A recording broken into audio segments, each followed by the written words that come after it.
É mais difícil para o ser humano valorizar as pequenas coisas da vida. Por exemplo, valorizamos muito o trabalho, porque é por meio dele, não só que temos a subsistência, mas é por meio dele que enriquecemos. Parece que é por meio dele que conseguimos grandes coisas. Mas, por vezes, desvalorizamos aquela pequena criança que precisa do nosso amor, nosso carinho, nossa presença. Parece tão pequena diante da seriedade do trabalho. Aquela cena de uma criança mostrando uma pintura tão rudimentar, mas tão singela, em que ali está sua representação da realidade, seja sua família, seja a natureza, sua escola, seja o que for.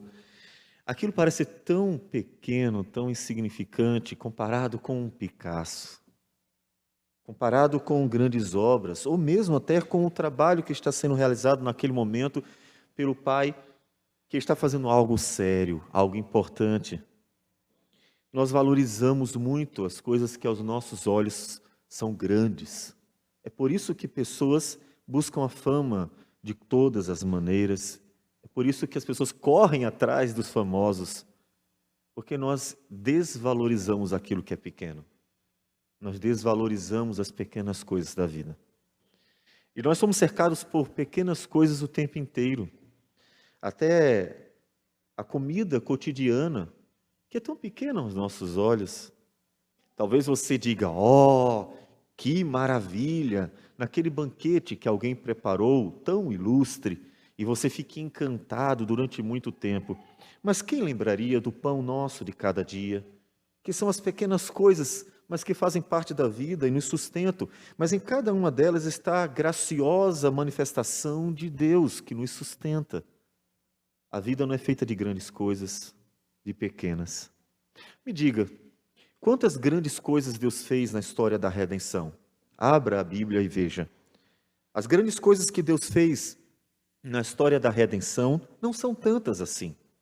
Nós vamos encontrar grandes manifestações, como o Êxodo, por exemplo, em que Israel foi libertado do Egito, o mar que se abriu. Sim, não podemos deixar de falar quando o sistema solar parou. Imagine todo um sistema parado para que em um dia Deus desse a vitória a Israel, porque a redenção viria do povo dele, mostrando que toda a criação torcia e cooperava para que a redenção ocorresse, porque toda a criação é alvo da redenção em Cristo Jesus. São grandes coisas, é verdade, e quem não vai se vislumbrar nelas? Todavia, a criação e a redenção não é feita de grandes coisas, tanto que quando veio aquele pequenino bebê, nasceu e foi posto numa manjedoura, viveu de forma simples e humilde, numa família pobre, uma família que não tinha muito a oferecer, deu apenas 2 rolinhas de sacrifício ao Senhor. Uma família que caminhou desapercebida entre as multidões e viveu como qualquer família, ignorada pelos grandes de sua época. Herodes não deu muito caso de uma família tão simples, com certeza esperava algo maior. E assim foi que o Senhor Jesus viveu entre nós, passou desapercebido, porque as pessoas não dão valor às pequenas coisas da vida. Elas olham as grandes, mas é nas pequenas que Deus manifesta a sua glória. Tal modo que foi naquele homem que passou desapercebido durante tanto tempo e foi desprezado pelos maiorais de seus dias, que veio a grandiosa, poderosa, suficiente, graciosa redenção cósmica, a redenção do Senhor. Foi por meio de homens simples, como pescadores, não grandes, ele não escolheu reis nem doutores, ele escolheu homens simples, desprezados pela maioria, a ponto de serem chamados como indoutos. Que estes indoutos estão ensinando a nós que somos doutores da lei?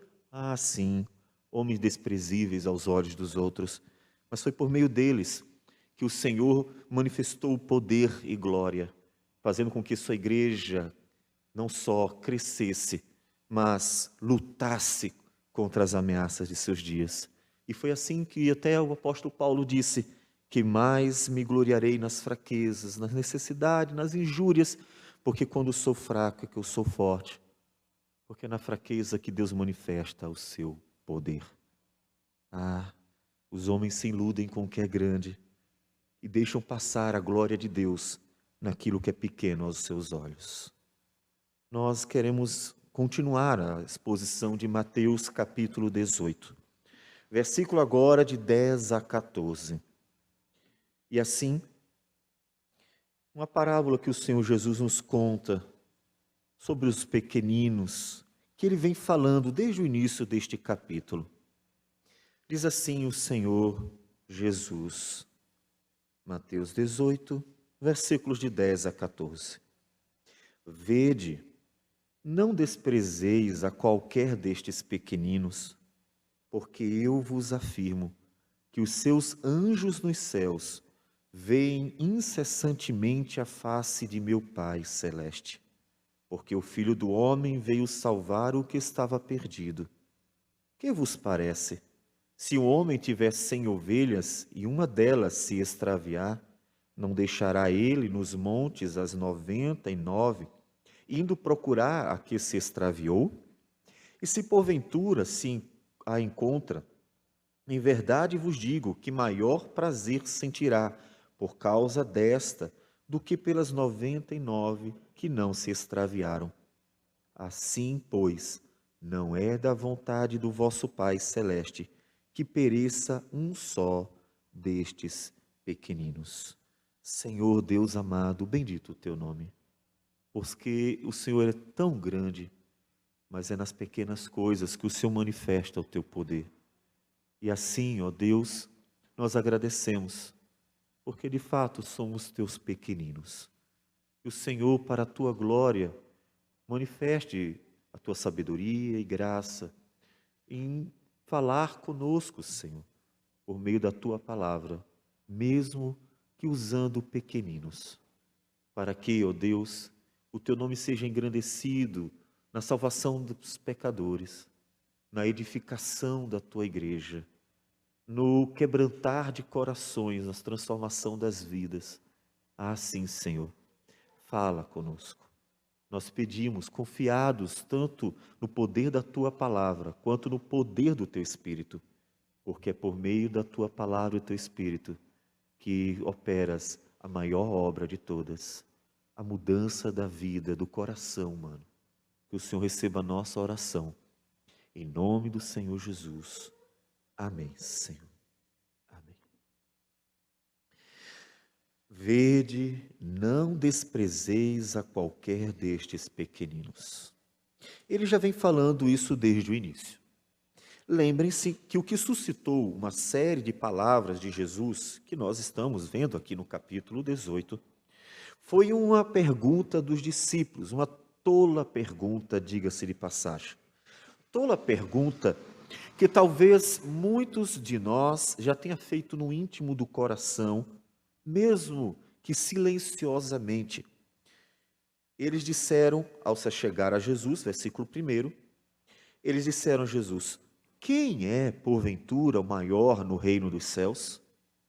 O desejo por ser grande, o orgulho, a soberba, o querer aquilo que é o melhor, o coração de pecadores que não percebiam que estavam diante do Rei dos Reis e Senhor dos Senhores, simplesmente vivendo entre pescadores, os mais humildes, pecadores, os insignificantes.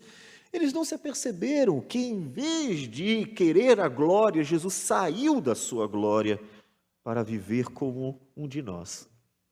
Me diga uma coisa: você teria valorizado Jesus? Sério, pensa direitinho. Eu tenho certeza que se Jesus andasse entre nós, em nossa geração, seria desprezado como muitos outros. Seria ridicularizado como foi em sua época. Porque os grandes é que importam. Porque os grandes é que chamam a atenção. Porque o homem quer glória. O homem não atenta para as pequenas coisas da vida. Assim foi Jesus, desprezado em grande medida. E ele então começa a tecer uma série de palavras e chega a esse versículo 10 dizendo: não desprezeis a qualquer destes pequeninos. Lembre-se que os pequeninos aqui começam com uma criança. No versículo 2, Jesus tomou uma criança, colocou no meio deles. E aí sim começa a ensinar-lhes uma série de questões relacionadas à humildade, à simplicidade e assim por diante. Os pequeninos começam com aquela criança, mas Jesus não está se referindo a crianças. De forma alguma, entenda que Jesus está falando aqui especificamente e exclusivamente sobre criancinhas. Todavia, não poderemos deixar de aplicar a elas, em hipótese alguma, afinal das contas, elas também, uma vez que estejam dentro do corpo visível, que é a igreja visível do Senhor Jesus, também fazem parte deste corpo, também desfrutam das bênçãos, inclusive, do Senhor. Também são pequeninos.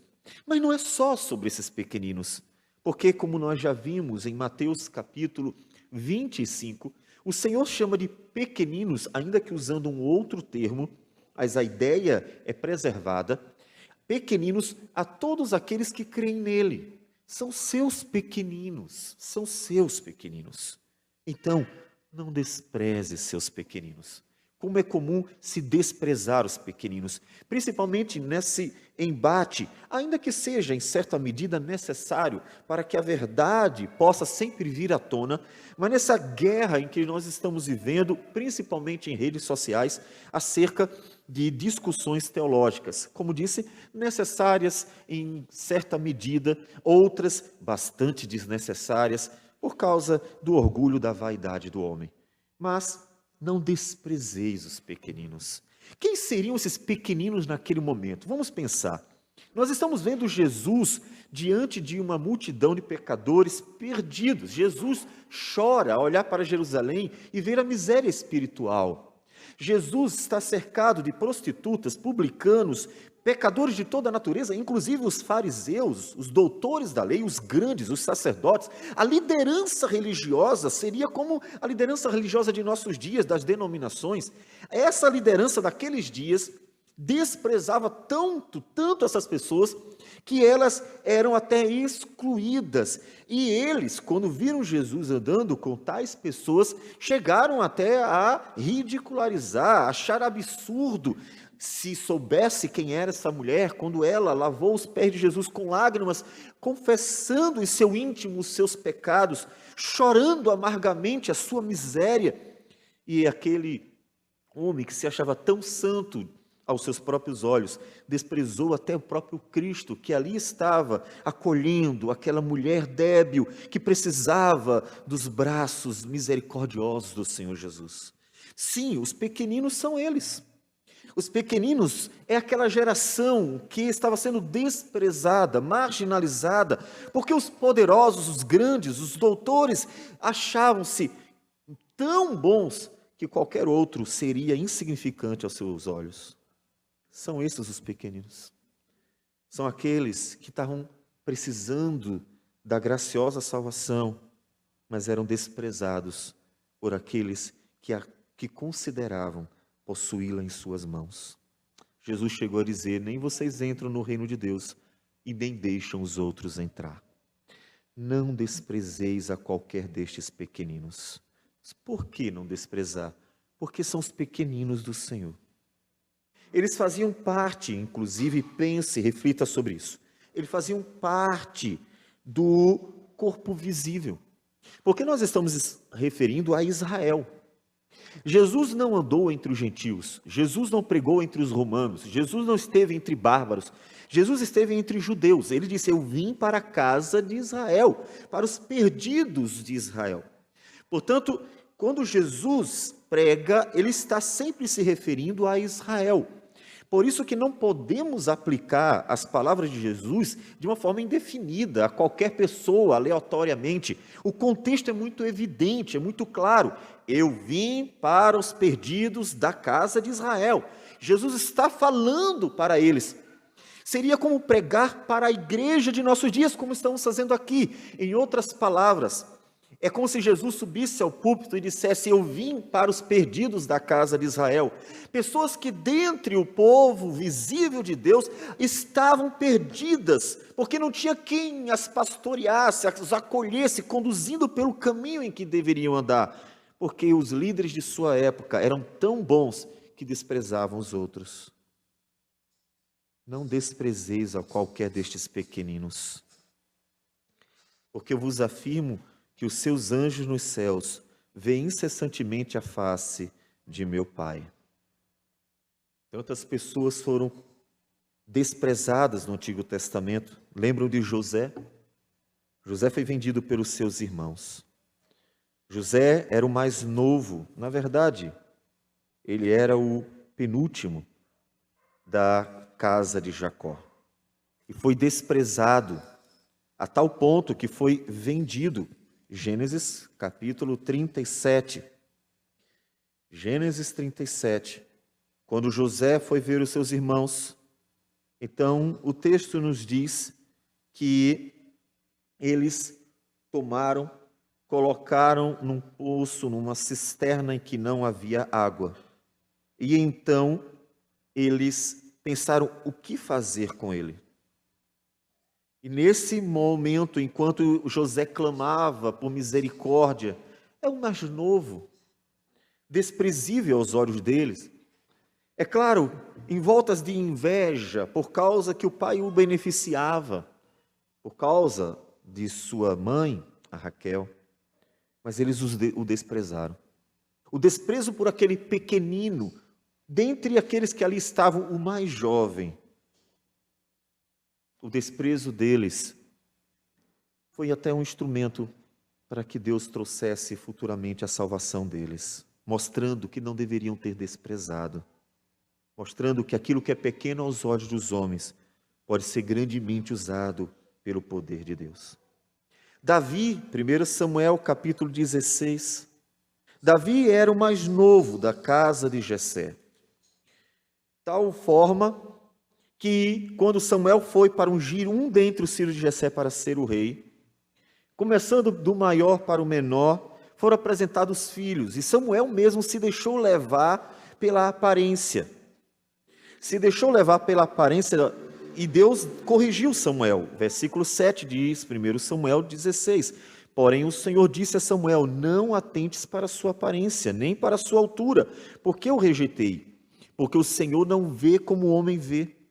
O homem vê o exterior, porém o Senhor o coração. E foi desprezado.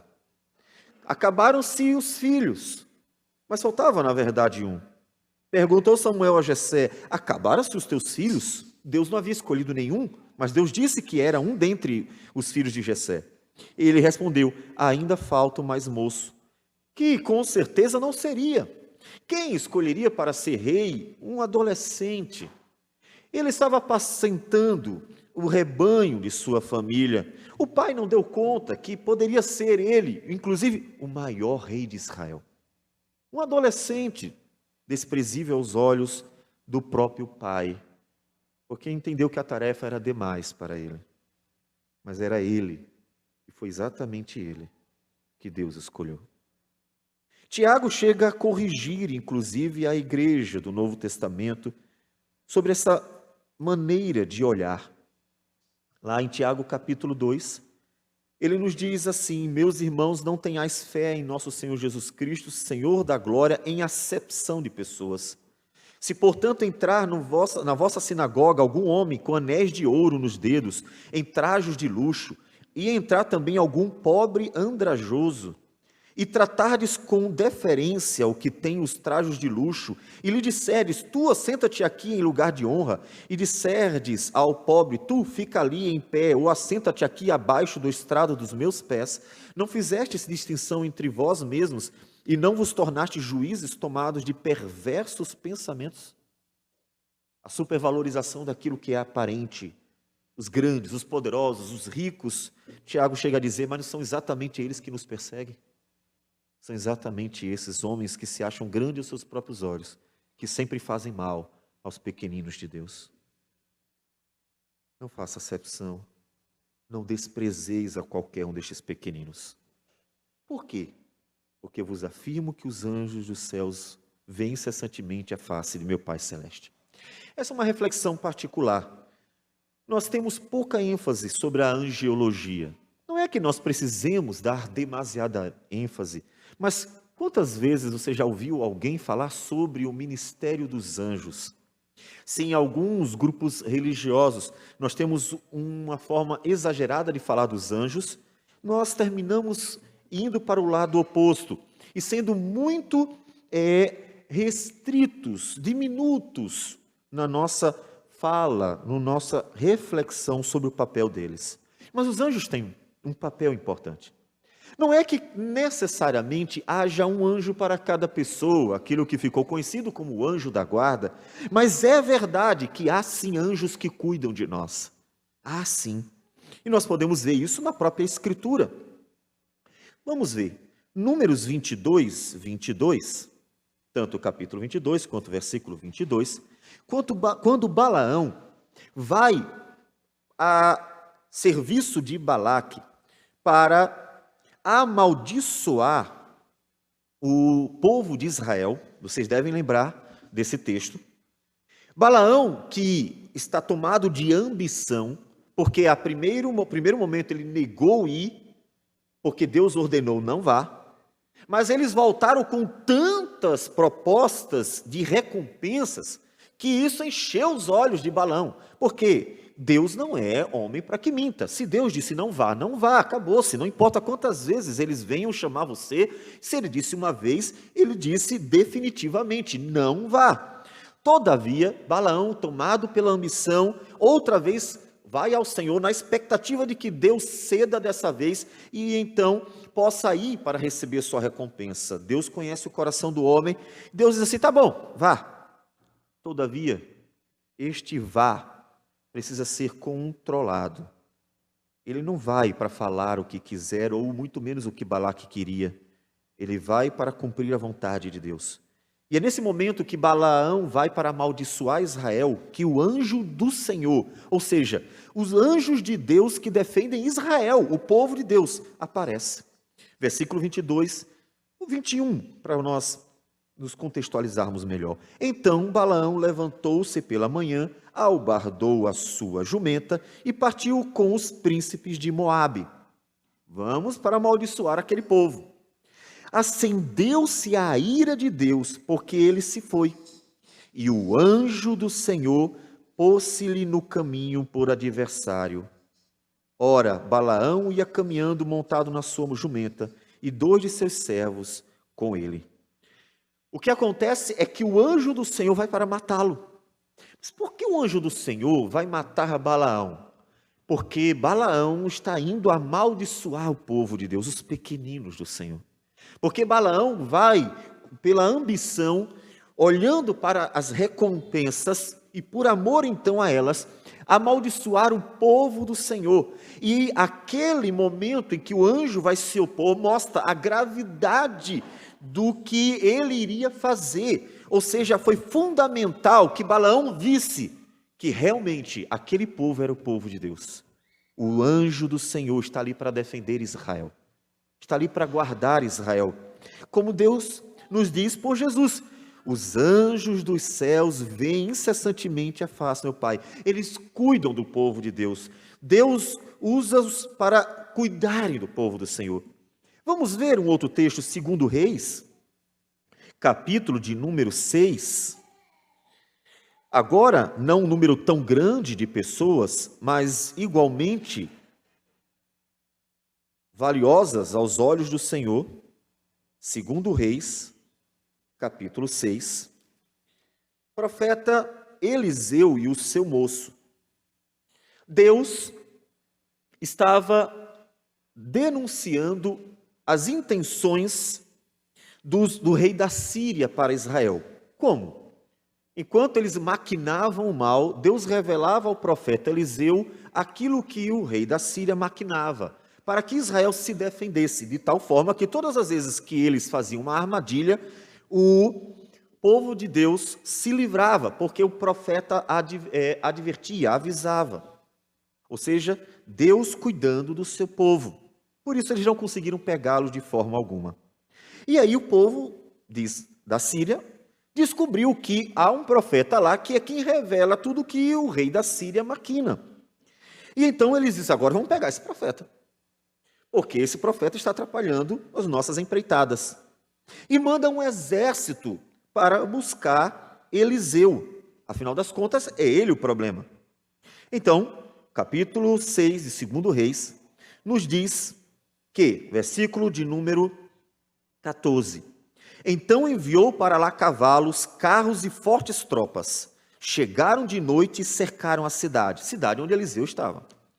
Tendo-se levantado muito cedo, o moço do homem de Deus, aquele que o servia Eliseu, e saído, eis que tropas, cavalos e carros haviam cercado a cidade.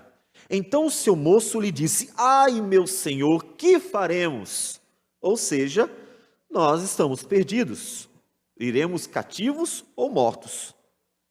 Ele respondeu, Eliseu responde ao moço: não temas, porque mais são os que estão conosco do que os que estão com eles. Eliseu já sabia, Eliseu já contemplava a realidade como um todo, o que o moço era incapaz de fazer. De que não só aqueles que eram visíveis, mas os que eram invisíveis estavam ali. Orou Eliseu e disse: Senhor, peço-te que lhe abras os olhos para que veja. O Senhor abriu os olhos do moço, e ele viu que o monte estava cheio de cavalos e carros de fogo em redor de Eliseu. O que era isso? Os anjos do Senhor, em número maior, prontos para matar um a um do exército da Síria, que achavas que em grande número seria capaz de prender e matar um profeta de Deus, porque ignoravam a realidade como um todo, que o povo de Deus, ou os pequeninos do Senhor, são protegidos pelos anjos de Deus, que Deus usa como ministros dele, para defender da maldade, da perversidade dos homens deste mundo que jaz no maligno. Os homens desprezam isso constantemente. E muitas vezes o próprio cristão. E por isso tenta defender-se com suas próprias mãos. Pois ignora a realidade. Pois não a vê, infelizmente, por causa da sua incredulidade. Não vê o que Eliseu via, que os anjos do Senhor acampam-se ao redor dos que o temem e os livram. Não é exatamente isso que nos diz a Escritura? Podemos ver isso mais adiante ainda. Em Atos dos Apóstolos, capítulo de número 12, Herodes, que havia prendido alguns da igreja, matado Tiago, para satisfazer os judeus, prendera também a Pedro e intentava fazer mal àquele apóstolo que provavelmente havia descoberto Herodes que era o líder dentre os apóstolos, aquele que estava se sobressaindo, e de fato era. Então, Pedro, que estava preso, vê o agir de Deus por meio de anjos. Vejamos capítulo 12, versículo 7. Eis, porém, que sobreveio um anjo do Senhor na prisão, e uma luz iluminou a prisão, e tocando ele ao lado de Pedro, o despertou, dizendo: levanta-te depressa. Então as cadeias caíram-lhe das mãos. Disse-lhe o anjo: cinge-te e calça as sandálias. E ele assim o fez. Disse-lhe mais: põe a capa e segue-me. Então, saindo, o seguia, não sabendo que era real o que se fazia por meio do anjo. Parecia-lhe antes uma visão. Depois de terem passado a primeira e a segunda sentinela, chegaram ao portão de ferro que dava para a cidade, o qual se lhes abriu automaticamente. E saindo, enveredaram por uma rua, e logo adiante o anjo se apartou dele.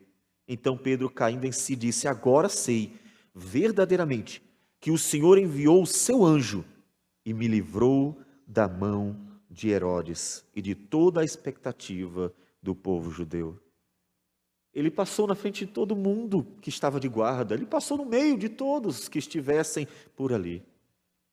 O anjo do Senhor guardando o seu servo Pedro. Os anjos de Deus são ministros de Deus que cuidam da igreja de Deus, que defendem a igreja do Senhor. E eles sempre veem a face do meu Pai. O que ele quer dizer é que eles estão cuidando de nós. E então eles vão ao Pai. De uma certa forma, poderíamos usar, sei que pode, para muitos escandalizar, interceder por nós. Porque a ideia é que eles estão o tempo inteiro se relacionando com Deus e conosco. Não me refiro a uma mediação como a de Cristo Jesus, me refiro a soldados de Deus que estão cuidando de nós e que, portanto, estão sempre dialogando entre Deus e cuidando de nós, para que Deus providencie salvação para o seu povo. Por quê? Porque uma vez que Deus ordene, vá lá, meu filho, ou melhor, anjo tal, vá lá, vá fazer isso, defenda fulano, liberte cicrano, porque as ordens têm que vir de Deus, eles então agem em favor do seu povo. E Hebreus diz isso. Hebreus capítulo 1, livro de Hebreus, capítulo 1, a partir do versículo 7, livro de Hebreus, capítulo 1, a partir do versículo 7, ou melhor, o 7 e o 14, mais especificamente, diz assim, fazendo uma comparação entre o filho e os anjos, ou seja, o filho é superior, mas aí ele indica o ministério dos anjos. Ainda quanto aos anjos, diz, aquele que a seus anjos faz ventos, e a seus ministros labareda de fogo. E aí versículo 14 diz, não são todos eles espíritos ministradores, enviados para serviço a favor dos que hão de herdar a salvação? Não são todos esses, os anjos, ministros de Deus, que são enviados por Deus para cuidar daqueles que herdarão a salvação? Então observe que há uma angelologia, e que é muito confortadora, porque ela nos diz, Deus usa os seus anjos para abençoar aqueles que confiam no Senhor. São os ministros de Deus. São eles que tantas vezes agem. Quando nós dizemos o Senhor me livrou, não significa que Deus sozinho fez algo, que Deus sozinho operou, que Deus foi lá e botou a sua mão. Não, foi Deus quem designou alguém para fazer isso. Um anjo do Senhor que libertou Pedro, um anjo do Senhor que livrou Israel da maldição de Balaão, o anjo do Senhor que defendeu o seu povo em diversos momentos, como nós já vimos.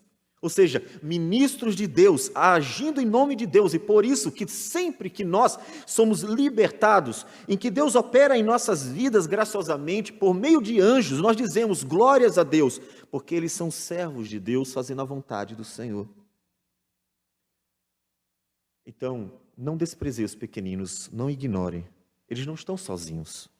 Eu sei que parece, tantas vezes parece que os pequeninos, aqueles que são insignificantes aos nossos olhos, eles são tão frágeis, estão tão solitários, que qualquer um poderia fazer mal a eles. É aí que se engana o homem incrédulo.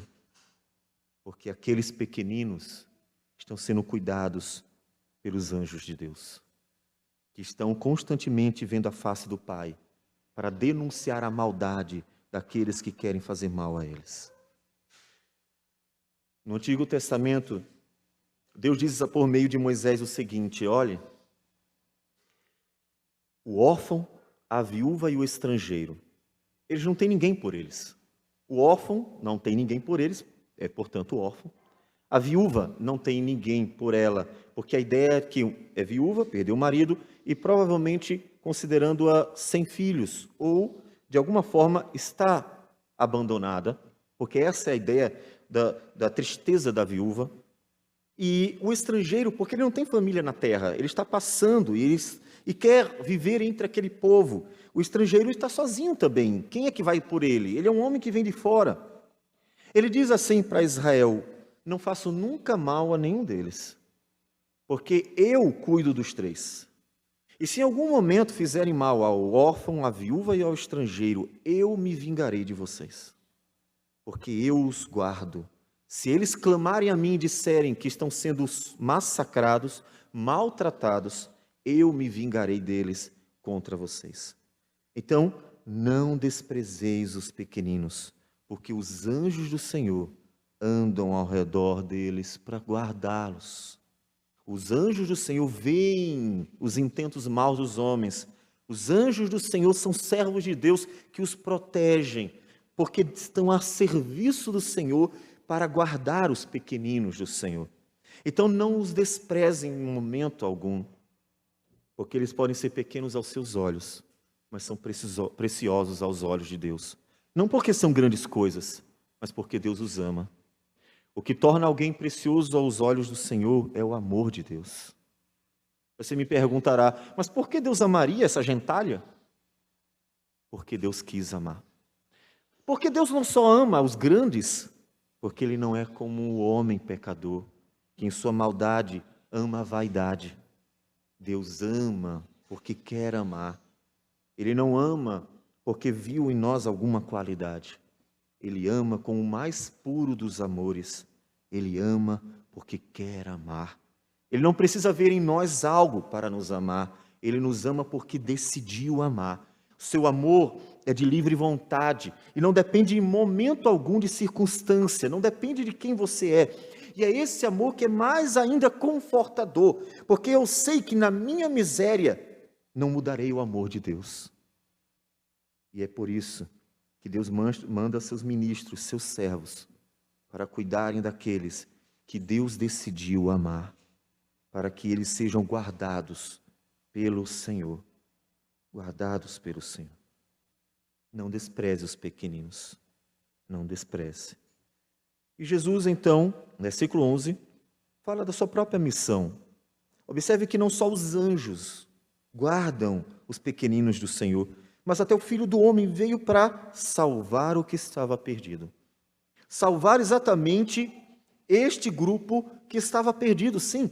Veja que ele não está se referindo a pessoas maravilhosas, perfeitas e que eram uma alegria para Deus. Ele está falando de pessoas que estavam perdidas. Os pequeninos aqui eram aquele grupo marginalizado que está perdido. Olha, vamos ver exemplo bem prático de quem é esse grupo de pequeninos. Lucas, capítulo 18. Lucas, capítulo 18. Jesus conta uma parábola.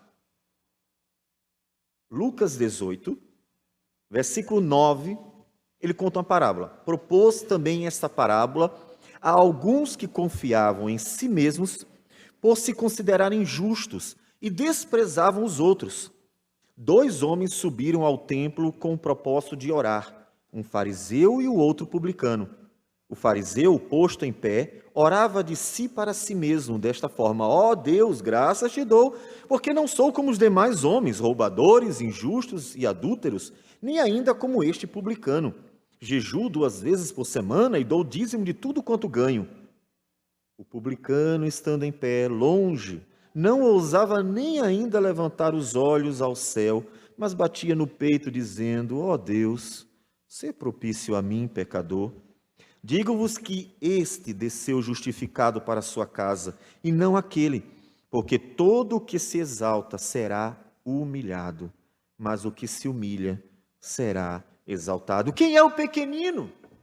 O pequenino é o publicano, que está lá atrás, pedindo misericórdia. Mas nós temos um publicano real aqui, capítulo 19. Capítulo 19 diz: entrando em Jericó, atravessava Jesus a cidade, eis que um homem chamado Zaqueu, maioral dos publicanos e rico. Esse pequenino, inclusive, era rico, mas era um homem desprezado pela liderança religiosa, porque ele era um publicano, um homem que com certeza fez injustiças em alguns momentos de sua vida, como publicano. Procurava ver quem era Jesus, mas não podia por causa da multidão, por ser ele de pequena estatura. Não sei se de propósito ou por mera coincidência, de fato Zaqueu era um pequenino. Então, correndo adiante, subiu a um sicômoro a fim de vê-lo, porque por ali havia de passar. Quando Jesus chegou àquele lugar, olhando para cima, disse-lhe: Zaqueu, desce depressa, pois me convém ficar hoje em sua casa. Jesus conhecia Zaqueu pelo nome. Jesus conhecia o seu pequenino pelo nome. Jesus conhece os seus pequeninos. Olha que coisa maravilhosa. Eu me perco nas multidões porque sou insignificante aos olhos dos homens, mas Deus me conhece e me acharia como uma agulha no meio de um palheiro, de forma que jamais estarei perdido, mesmo que enfiado no meio deste mundo que jaz no maligno, porque Ele me conhece pelo nome. Ele desceu a toda a pressa e o recebeu com alegria. Um publicano, que tantas vezes pecou, errou, sem feio, considerado um traidor por cobrar impostos além dos impostos, porque terminava tirando para si porção que não deveria. Um homem que com certeza era odiado por muitos, tanto que segue o texto dizendo: todos os que viram isto murmuravam, dizendo que ele se hospedara com homem pecador. Observe que essa é a leitura da liderança de Israel daqueles dias. Ele era um homem desprezível, é um homem que não vale nada. É este pequenino que Jesus veio buscar. Entre mentes, Zaqueu se levantou e disse ao Senhor: Senhor, resolvo dar aos pobres a metade dos meus bens, e se em alguma coisa tenho defraudado alguém, restituo 4 vezes mais. Então Jesus lhe disse: hoje houve salvação nesta casa, pois que também este é filho de Abraão, porque o Filho do Homem veio buscar e salvar o perdido. Exatamente aquilo que o Senhor vinha afirmando há tanto tempo. Pequenino. Estes são os pequeninos da casa de Israel. Então, não os desprezeis. Mas você que é pequenino, olha para o Senhor. Não despreze a si mesmo, inclusive, vivendo como se você não pudesse desfrutar das bênçãos de Deus. Porque se podemos dizer que há muitos que se acham grandes aos seus próprios olhos, desprezam os pequenos, porque valorizam a vaidade, também digo a você que tantas vezes você é desprezo de si mesmo. Não porque deva desejar a grandeza, mas porque ignora a graça e a misericórdia de Deus, que é dispensada aos pequeninos, porque o amor de Deus não é medido por quem nós somos, mas nos é concedido de livre vontade. Deus nos ama porque quer amar, e por isso é o puro amor, que não muda, não passa com o tempo. Deus ama os seus pequeninos porque quer amar. Então olhe para o amor de Deus e se alegre neste amor. Se alegre. É então que o Senhor Jesus conta aquela parábola. Essa parábola também vai aparecer em Lucas. Eu, portanto, já que li já o texto de Mateus, vamos ler o de Lucas. Porque no de Lucas, inclusive, há um versículozinho a mais que também nos conforta com certeza. Capítulo 15 de Lucas, versículo 3 ao versículo 7. Diz assim: então lhes propôs Jesus esta parábola: qual dentre vós é o homem que, possuindo 100 ovelhas e perdendo uma delas, não deixa no deserto as 99 e vai em busca da que se perdeu até encontrá-la? Achando-a, põe-na sobre os ombros, cheio de júbilo. É esse versículo que não consta lá em Mateus. E indo para casa, reúne os amigos e vizinhos, dizendo-lhes: alegrai-vos comigo, porque já achei a minha ovelha perdida. Digo-vos que assim haverá maior júbilo no céu por um pecador que se arrepende, do que por 99 justos que não necessitam de arrependimento. Como é bom ver que o Senhor Jesus vai até as últimas consequências do que é amar. O amor do Senhor, nosso Deus, é tão real que Ele nos arrasta. Sim, Ele nos arrasta. Ele arrastou Paulo, que foi ferozmente atrás de cristãos para matá-los. Ele arrastou Ló, sim, que sendo o único justo da cidade de Sodoma e Gomorra, que seria destruída, foi arrastado com sua família para fora dela. Ele arrastou tantos homens e mulheres que, por causa de seu amor, foram tratados com graça, superabundante graça. O Deus que nos trata como ovelhas, coloca nos ombros e nos carrega. De tal modo que nós podemos afirmar o que disse Davi acerca de si mesmo, no Salmo de número 23. Ainda que eu ande pelo vale da sombra da morte, não temerei mal algum, porque tu estás comigo. A tua vara e o teu cajado me consolam. O Senhor, ainda que eu ande pelo vale da sombra da morte, me carregará no colo, se for necessário. Isso significa que Deus não espera de mim a força, que tantas vezes parece ser necessária para enfrentar a vida. O que Ele quer de mim é tão somente a entrega da vida.